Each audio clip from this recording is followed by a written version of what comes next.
नमस्कार दोस्तों, स्वागत है आपका मेडिकल जानकारी में। आज के इस वीडियो में हम बात करेंगे दोस्तों टिंगलिंग ऑफ पार्ट्स के बारे में, यानी अंगों में झंझनाहट होना, बॉडी के किसी भी पार्ट्स में सनसनाहट होना या फिर ज़्यादा देर बैठे रहना। आपने कभी कभी देखा होगा कि पैर सुन्न हो जाते हैं और पैरों में चींटियां जैसे चलना।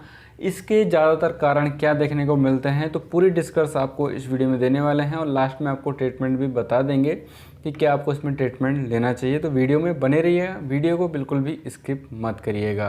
तो दोस्तों जानते हैं सबसे पहले टिंगलिंग ऑफ पार्ट्स होता क्या है। ज़्यादातर लोगों में ये विटामिन B12 की कमी या फिर नर्व कंप्रेशन की वजह से हो जाता है, यानी अगर कहीं पर नस वगैरह दब जाती है या फिर B12 की कमी हो जाती है, जो विटामिन होता है ज़्यादातर यही देखने को मिलता है। लेकिन इसका मतलब ये नहीं कि कोई बीमारी उनको हुई हो, ये सामान्य भाषा में भी देखने को मिल जाता है। सामान्य तौर पर जैसे आप कहीं पर ज़्यादा देर बैठे हुए हैं या फिर आप शौच ज़्यादा कर रहे हैं, शौचालय में ज़्यादा देर बैठे हुए हैं, तो पैर आपने कभी कभी देखा होगा पैर से उठा नहीं जाता और चींटियाँ जैसी चलनी स्टार्ट हो जाती है। या फिर उसका मतलब ये भी कह सकते हैं कि जहाँ पर दबाव पड़ रहा है बॉडी के पार्ट्स पर, वहाँ पर ब्लड का सर्कुलेशन सही से नहीं हो पा रहा है। ज़्यादातर यही कारण देखने को मिलते हैं। जैसे पैरों में होता है तो कभी कभी क्या होता है कि आप जूते टाइट पहन लेते हैं, जिसकी वजह से पैरों में सुनसुनाहट होने आती है, या फिर कपड़े वगैरह टाइट पहनना स्टार्ट कर देते हैं, जिसकी वजह से पैर सुन्न हो जाते हैं, या फिर पैरों में चींटियाँ जैसे चलनी, झंझनाहट से होनी स्टार्ट हो जाती है। आपने कभी नोटिस किया होगा, जैसे आप कभी शौचालय में बैठे रहते हैं ज़्यादा देर तक तो पैर से उठा नहीं जाता है और पैरों में झुंझुनाहट होनी स्टार्ट हो जाती है।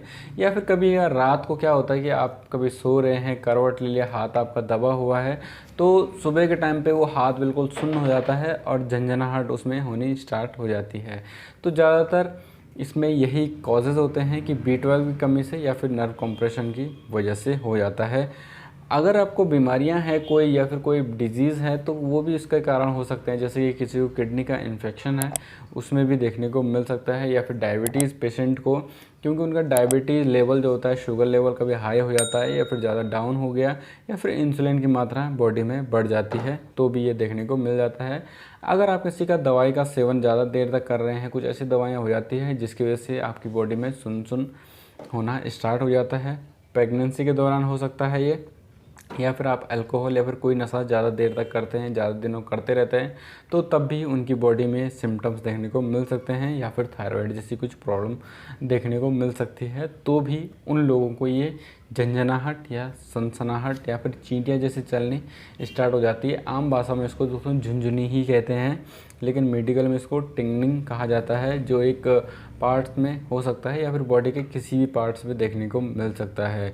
इसका ट्रीटमेंट आप कैसे ले सकते हैं। अगर आपका जैसे डायबिटीज़ वाले पेशेंट को, तो उनको चेक करवाना ही चाहिए अपना शुगर लेवल, ताकि तभी पता चल पाएगा कि शुगर डाउन है या कम है, तो उनकी अलग एक ट्रीटमेंट होती है। या फिर किसी को किडनी इन्फेक्शन की दवाई चल रही है या फिर कोई नॉर्मल दवाई ले रहा है, तो उनको तो उसी बात से पता चल पाएगा।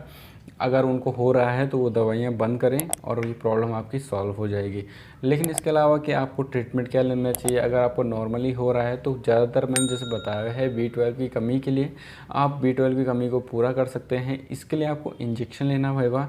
न्यूरोबियन इंजेक्शन आता है जिसमें B1, B12, B6 वगैरह होते हैं। आप उसको कंटिन्यू 10 दिन तक या फिर एक दिन छोड़कर इंजेक्शन लगवा सकते हैं। इससे आपकी B12 की कमी को पूरी होने में मदद मिलेगी।